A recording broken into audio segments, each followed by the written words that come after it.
And moving on to the second seat warmer. The Honourable Casey Costello. Mr. Speaker, I put together notes to provide a logical and supportive argument to this bill, and then I listened to some of the contributions across the House. After we've just finished talking about this need to pass legislation to protect victims, how it's so important that we intervene and we provide greater protections, and we're so keen to pass laws to make more protections available. But sometimes when bad people do bad things, they need to be punished. And sometimes when bad people do bad things, they do them again and again. And while you stand up there across the other side of the House speaking about the rights of offenders, yet again we hear this crickets around the rights of the victims. If you want to hear about protection for Māori, then protect them from Māori who are offending. That is the point of this bill. New Zealand First believes that we should go stronger, that sometimes you have to ensure that people, that society are protected.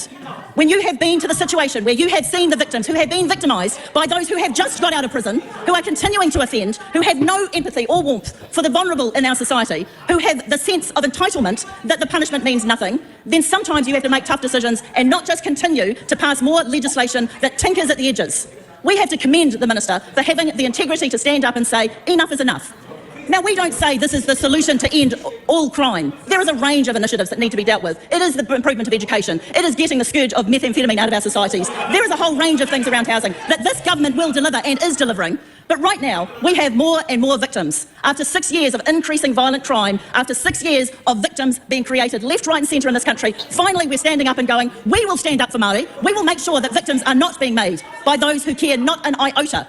That is why the Three Strikes legislation is important, because sometimes the grown-ups have to stand up in the room and go, bad people do bad things, and sometimes the victims have to be put first. New Zealand First completely commends this bill to the House, and we look forward to the committee of the whole House. Yeah, so a few things to say about that one. I don't give a toss about punishment if crime is not being prevented.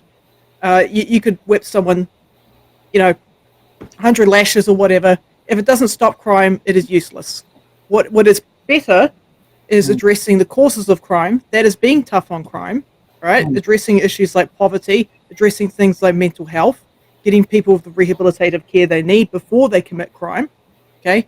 Prison is just what happens when crime has been committed, okay? Once someone's gone to prison, you've already got a victim, right? And you've potentially got a future person that could be committing future crime, okay? Because that's what often happens to victims. Victims sometimes go on to commit crime themselves.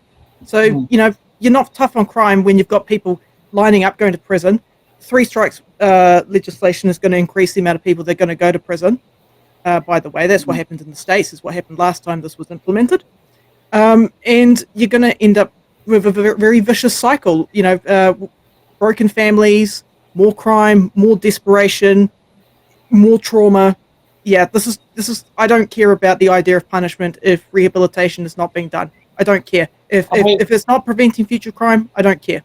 I mean, that was something that Casey Costello actually brought up, was they just got released from prison, they commit a crime. Yeah, she's right. This is what Three Strikes will do when you take the parole aspect and the rehabilitation aspect away from the system. And that's where Three Strikes completely misses the mark. Is, maybe strike two, now, don't agree with the law, but maybe instead of having strike two being the sentence for no parole, why not be the maximum sentence with parole at approximately where you would have been given the sentence without parole? So say if you were, the maximum sentence is 7 years, but you would have been sentenced to 3 years, why not be sentenced to 3 years with the ability to be released on parole for 3 years? That means you've got a 4-year period, you can monitor that person.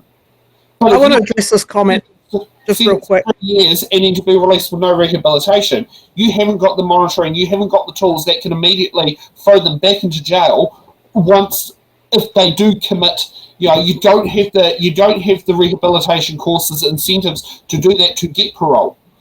So that is where that, I believe, could be a better stopping point than what it is. But hey, it doesn't say, people see parole as being a negative thing. They don't see that it's actually a fundamental part of the criminal justice system. And this comment here is part of the problem. I'm much more interested in reducing and preventing crime. This type of comment is not really interested in preventing crime or solving the causes of crime. This comment is much more interested in punishment. And that's a problem. We've already got shit ton of punishment.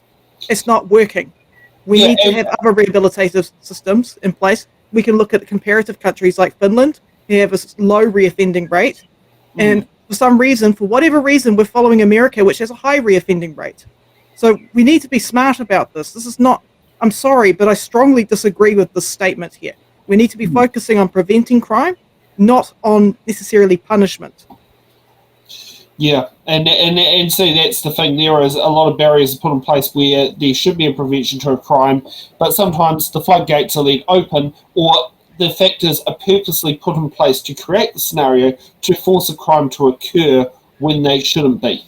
I just don't understand why rehab is considered to be a prize. It's like, oh, we're rewarding the criminal by putting them through a rehabilitation process. I'm like, no, it's not. If someone is ill or someone has issues with their mental health or someone has, it's not a reward to give them help. Okay, it's like, well done, you get help. No. Yeah, it's about fixing the problem. Okay, let's see what Hannah has to say.